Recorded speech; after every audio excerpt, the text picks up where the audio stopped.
It's a good day to brew, baby. What is up, YouTube? It's your boy Millzy, I got hometown commander, and we are back for another episode of Millzy Brews, the show where I brew my version 1.0 deck list for the commander in front of us on my quest to outbrew your favorite Magic channel. Before we get started, deck list could be in the description. If you do not want to hear me yammer on about the deck, I hope you will, because I try to do my best to explain why we choose the cards that we choose. But if not, it's in the description. Let me know what you think down in the comments. For the keen-eyed viewer who's watched me a few times, or watched the channel for a while, you'll know that this deck was actually already covered on the channel. And that's because Andrew actually already brewed this deck for March of the Machines. But I thought, hey, I deserve to be able to brew what I want to brew as well. And this is a commander that kind of got me intrigued. I love creature decks, I love tribal decks, and I'm loving Esper and the things that are brewed in there. And I thought, why not do one myself?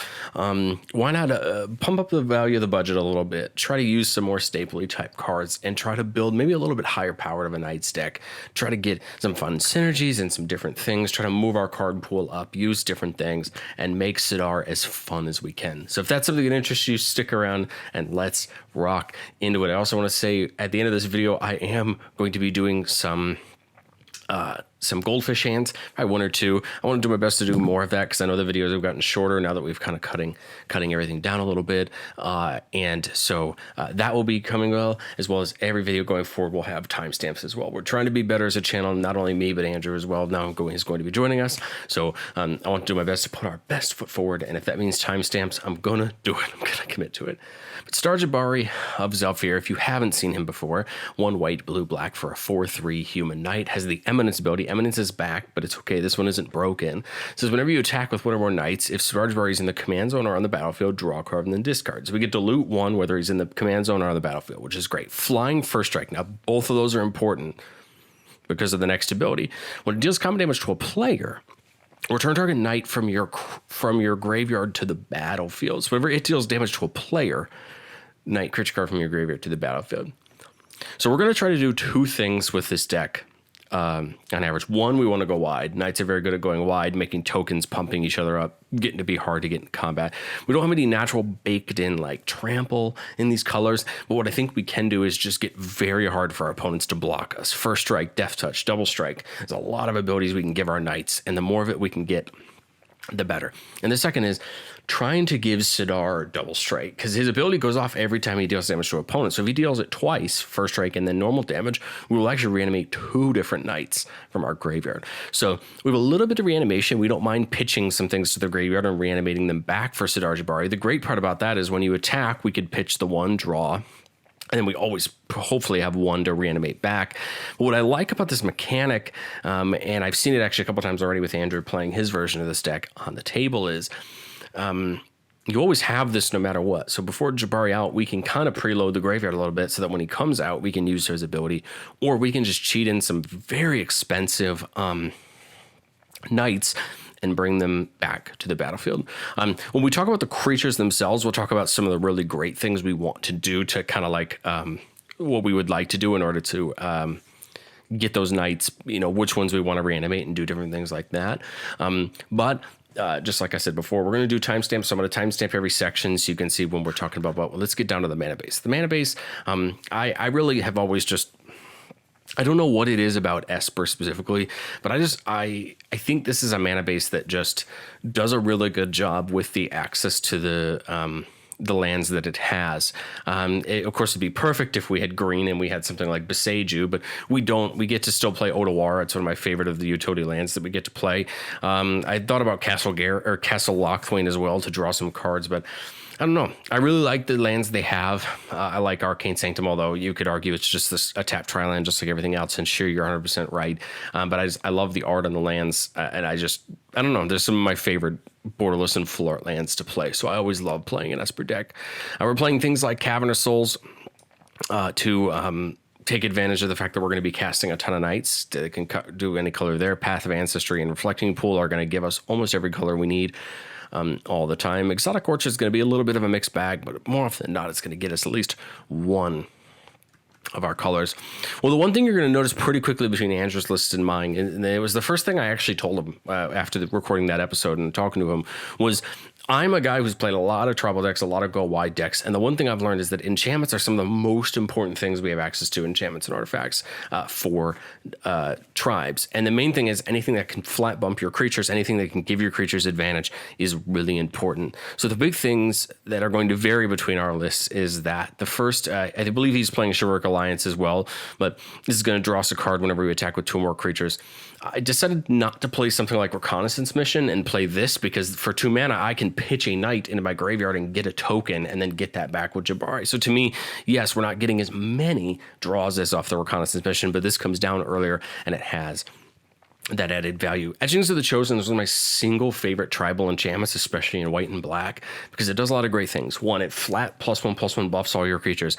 And the second is for 1 mana and sacrificing a creature, we can give another creature of the same type indestructible until end of turn. This could potentially give our commander indestructible, or if we take an attack and our opponent tries to block something else besides Sidar, and there's a bunch of things in this deck that you'd want to block that give things double strike or pump things up. Well, for etchings, we can probably get rid of one of those tokens and make either our commander or another creature indestructible, and now boom, combat's gone. The enchantment I had to play in this deck, just because I think, to me, this just reminisces on my time of what knights were in Magic, and that's History Benalia from Dominaria. This isn't a stellar card, but I think if we can play it right, getting to the 3rd stage on this is just going to help us out a ton. So stage 1 and 2 get us a token with Vigilance, and on stage 3, all of our knights get +2/+1 until end of turn. All of our knights, all of them. So we can probably plan. Yes, this takes a little bit more planning than all of the other enchantments in this deck that are just flat giving us +1/+1. But I feel like decks still need some flavor. And to me, History of Benalia is one of my favorite pieces of art ever on a Magic card. I just think it looks so cool. Of course, Knight's Charge needs to be played whenever a knight attacks. Each opponent loses a life, and we gain a life. The wider we go, the better. And then for 8 mana, we get to return all knight cards from our graveyard back to the battlefield, which ain't a bad price. If we get board wiped and we have a ton of extra mana, well, we just do this on the end step before our turn, get all our knights back, and get to swinging. Paladin class is one of my favorite white enchantments for attacking decks for a couple reasons. One, as soon as it comes down, counter spells cost more, removal costs more on our turn, and that's great because our opponents are probably going to try to take things out on our turn. For 3 mana, we then get a glorious anthem to effect pumping all of our creatures. But if we can get up to level 3, it says whenever you attack until end of turn, target creature gets +1/+1 for each other attacking creature and gets double strike. Well, this is an effect that's either perfect for our commander or perfect for something else that can't be blocked. Buff it all up, give it double strike. And I mean, Sidar could potentially, with the amount of buffs and the amount of double strike, could potentially take people out with commander damage. It's not what we're intending to do, but it's more than possible for the amount of buffing we have in this deck. We're playing Radiant Destiny, one of my single favorite tribal enchantments of all time, especially in white.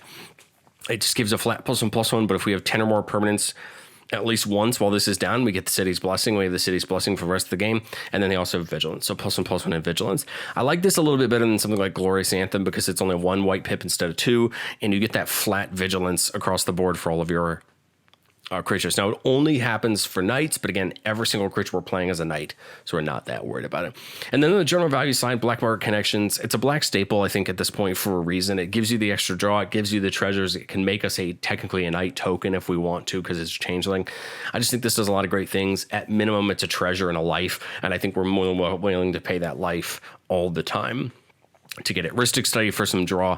I'd heavily considered playing Mystic or more as well, but I took it out because I think Sidar is going to do us a good enough job at churning through our deck and these Chivalric Alliances, and then we have Biden the Thoughts up and the artifacts, which we'll talk about in a second. They're going to do us a good enough job at drawing cards, so I don't think I'm that worried about it. And then, of course, the Tithe. Tithe is one of those cards that can take any deck and make it better once it gets popping, and I love Tithe for that reason. Get up into the artifacts. We're playing a lot of mana rocks, and that's because we need to get going. This is one of those decks that it has some natural draw, so we're going to be helped out there, and we have some ways to draw cards. But the thing we need is we need to get up on mana, and we need to get rocking, especially because we have a couple big mana cards we care about. Arcane Signet. We're playing all 3 of the 2-color signets. We're playing all 3 of the 2-color talismans. We're playing Felwar Stone because, again, just like Exotic Orchard, most of the time all of our opponents are going to have our colors, if not at least 2 of them. Mox Amber, we have a lot of legendary knights as well as our commander, so Mox Amber more often than not is going to tap for something we need. Chromatic Lantern can fix all of our lands, have them tap for any color, which can take out a lot of the problems there. The other really nice part about Chromatic Lantern is if we were playing the ancient tombs and the things like that of the world, this can actually stop us from having to lose life to those lands. Same thing with we are playing our pain lands. This is actually going to help us kind of eliminate the need to take a life from the pain lands when we need to take a color, which I really appreciate. Soul Ring as well. Soul Ring's classic, and when we have knights that cost 5 or 6 mana, of course, Soul Ring is going to help us out with that. Binding of Thoughts, whenever a creature we control deals damage to a player, you may draw a card, not forcing us to draw like a reconnaissance mission. We just have our choice. I like that because for every one that hits, we can choose. If we have double strike, we could potentially draw 2 times in one combat. And then, of course, for 2 mana, we can make one of our, basically go to our entire opponent's board on their turn. And that could either lead the way for us to attack them back or just introduce some fun into the game. Stronic Resonator is a cool card for something like this. Normally for my more spell heavy decks, I like to use this. I like to use Lithiform Engine over this card because you can kind of copy spells and stuff like that. But Stronic Resonator is great because we can double up Jabari's attack trigger. We can double up the reanimation on the damage. There's a lot of things we can do with this, but also we just have a lot of activated and triggered abilities in our deck. We have a lot of triggered abilities in our deck, so why not have the option to copy them if need be? We're playing Circle of Loyalty because I feel like every Knight deck should play Circle of Loyalty. I feel like it's like the perfect actual lore card for knights. This was a knight card from Eldraine, and I think it just fits perfectly. It costs 1 less for each knight you control, so we can get this down to 2 white mana. Hopefully creatures get a flat +1/+1. Whenever we cast a legendary spell, we get a token, and then for 4 mana, we can make a token. This is great. It's a flat +1/+1 buff. It gives us the token every time we cast a legendary spell, and a decent amount of our lights are legendary. And it just, again, fits the absolute strategy. And then Vanquisher's Banner just feels right. Flat +1/+1, and then whenever we cast a knight spell, we draw a card. Love it. Love it. Vanquisher's Banner is a ton of fun and a card I really care about. I really considered putting in I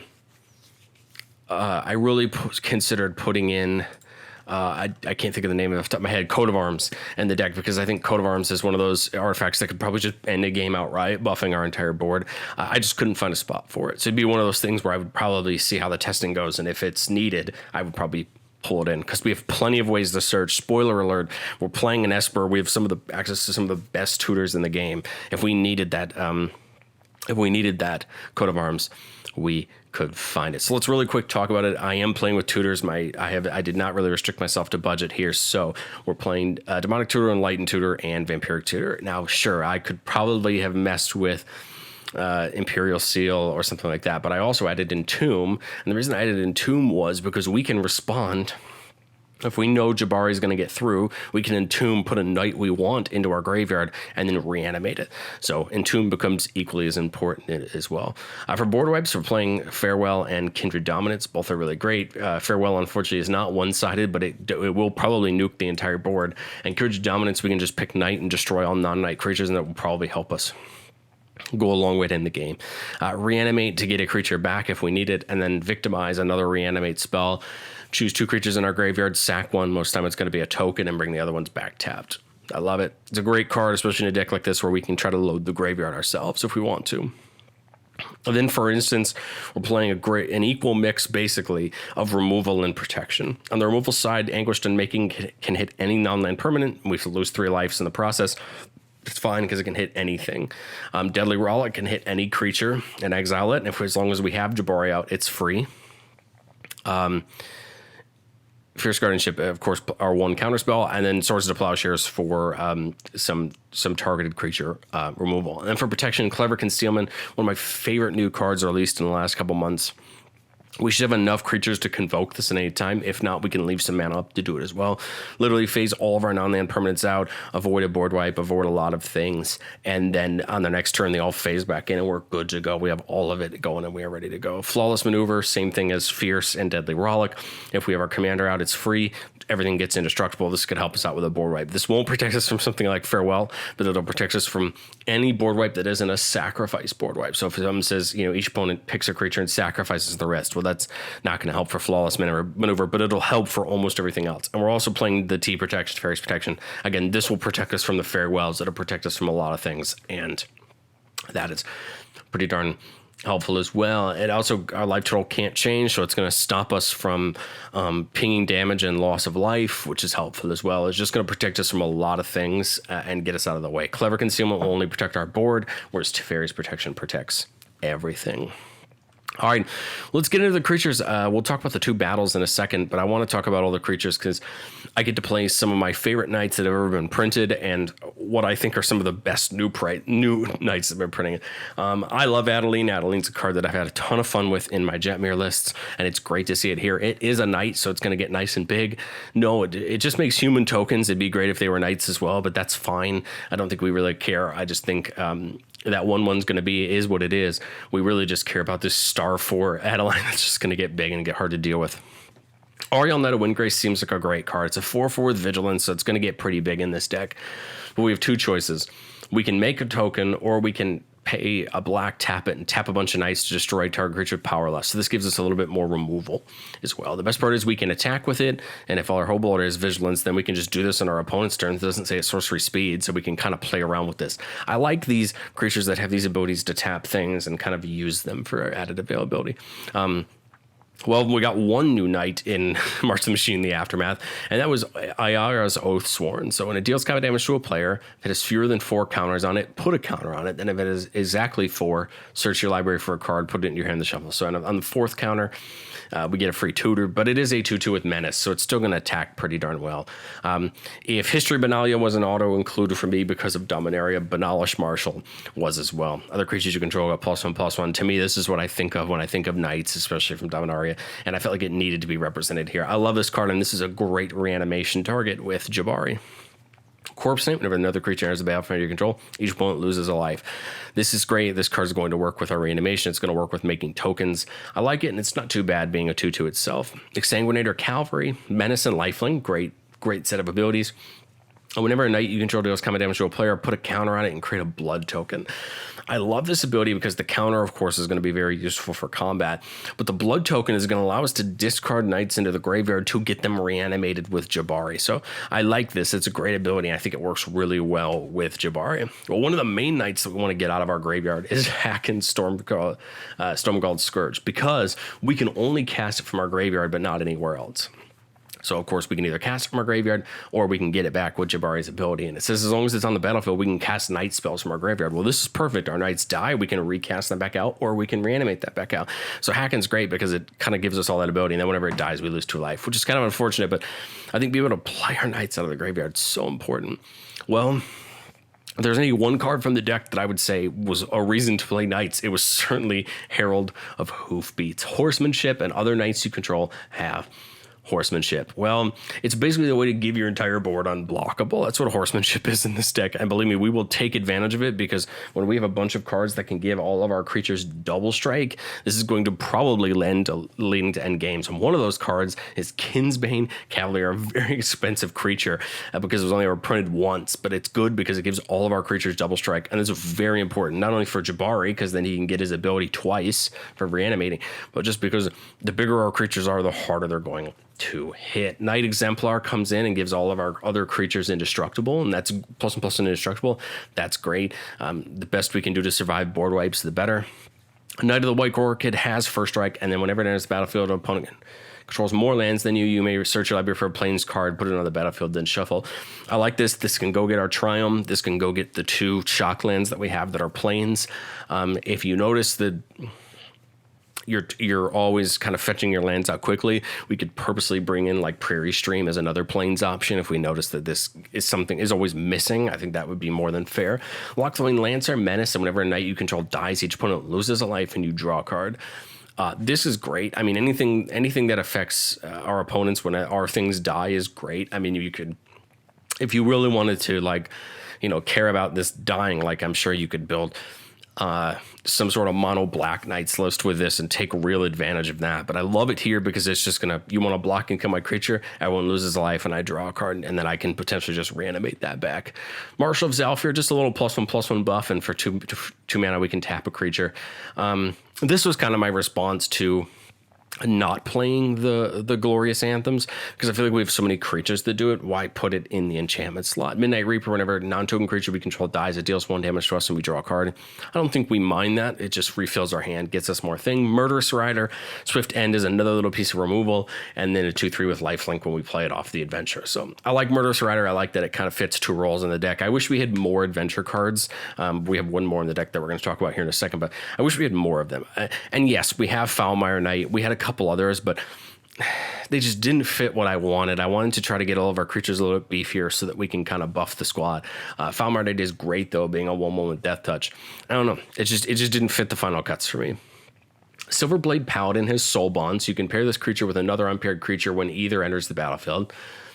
And then as long as Silverblade Paladin is paired with another creature, both creatures have double strike. I think this is perfect for our commander. Give Jabari double strike and get going. Or we can pair it with something like Silverwing Squadron. Flying and Vigilance, its power and toughness are equal to the number of creatures we control. And whenever it attacks, we get a number of 2/2 white creature tokens equal to the number of opponents we have. So it's just going to get even bigger. Silverwing Squadron is a card that I've had so much fun playing in, that I had fun playing in my Winota deck, which this was a card that could potentially end a player completely out of nowhere because it comes down as a 18 or 20 in that deck, and then you have to deal with it. But here, I think if we can give this thing double strike, it's going to be really tough to deal with. Skyhunter Strike Force just came out in the first RB1 commander set. Flying in melee, and then as long as you control your commander, other creatures control melee. I believe melee is +1 for each combat each opponent you attack. So if we're attacking all 3 combats, all of our creatures are going to get +3/+. They love it. Spit and Swordmaster, yes, it's just a 2/1 life linker, but we really want it for that adventure. You gain X life, and each opponent loses X life, where X is the number of knights you control. We're hoping to save this for endgame and use this to just hurt our opponents. Use this before combat, use it after combat. Hopefully we can use it to good effect. Sir Conrad the Grim, whenever another creature you control dies or a creature is put into the graveyard from anywhere, it deals 1 damage to each opponent, and then we can mill a card. I like Conrad in this deck because if we can have it out and we pitch a card with Jabari's ability or with another effect and it's a creature, we hit our opponents and then we can reanimate it back. I just think it fits so much of the theme what we're trying to do with the reanimation.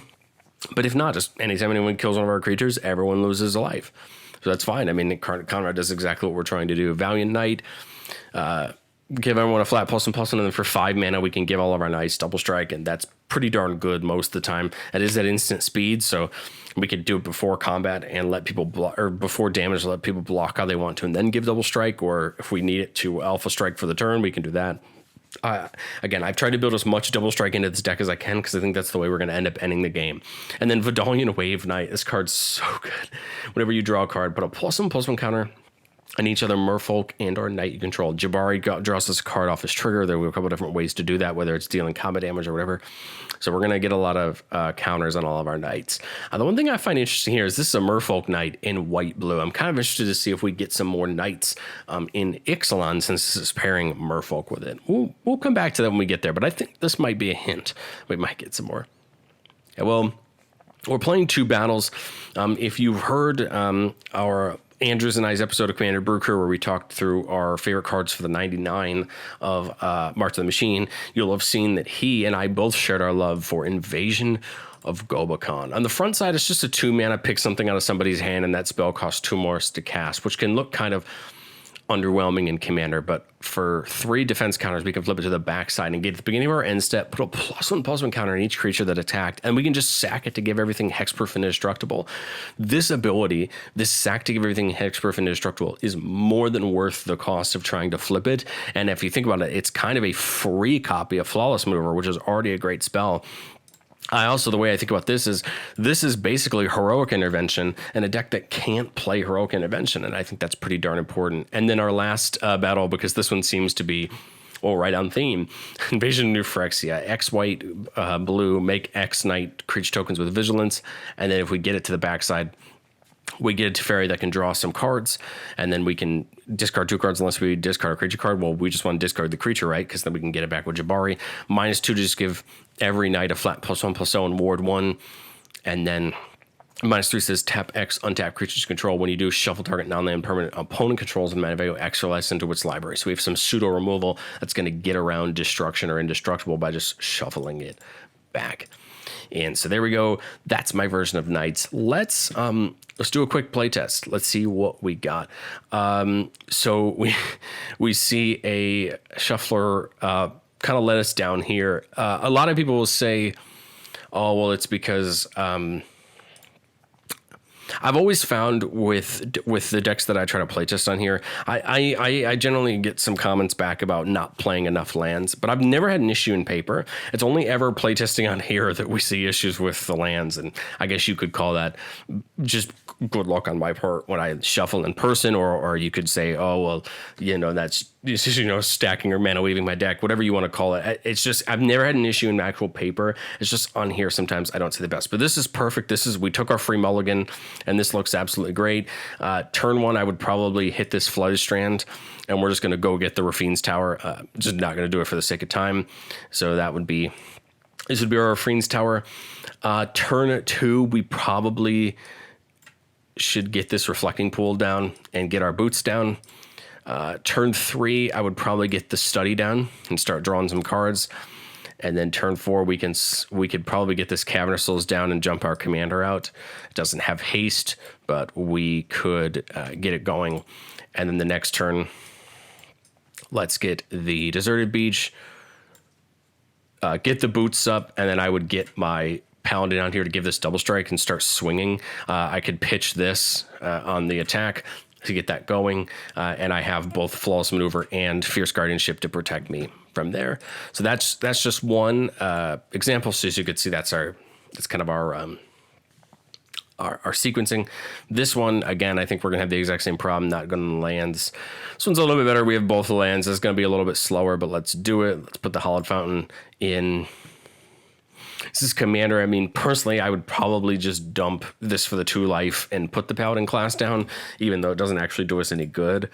I think, unfortunately, this is going to force me to do the same again to put the Talisman down, but I think we absolutely need it. Here, we're going to put the Sanctum in tapped, get the stone down, and then turn 4 here, I would probably just hard cast my Commander.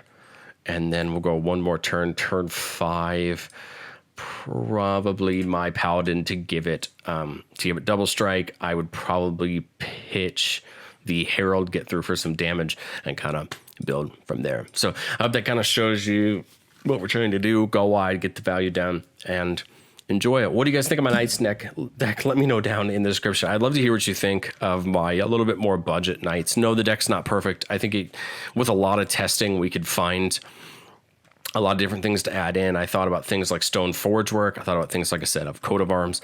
I thought about something like Void Rend, if we needed some removal, Reality Shift, and Rapid Hybrid for a little bit more creature removal, if that's something we need.